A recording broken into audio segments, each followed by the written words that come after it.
Now see here diffraction of light. We have done interference. Now next topic is that is a diffraction.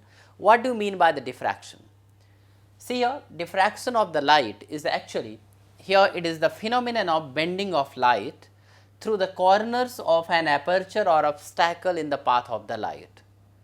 So whenever some obstacle or an aperture comes in the path of the light, spreading of the light takes place. This phenomenon is known as diffraction. You know, diffraction becomes more significant if the size of the aperture or obstacle is comparable to the size of the wavelength.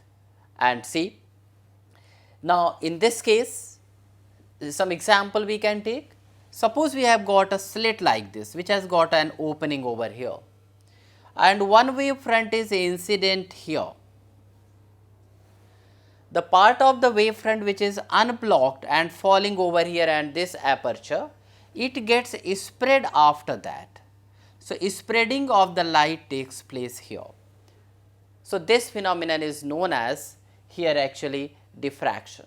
If you decrease the size of this aperture, suppose if you get a small size aperture, you will be getting spreading becomes more wide like this in this case here.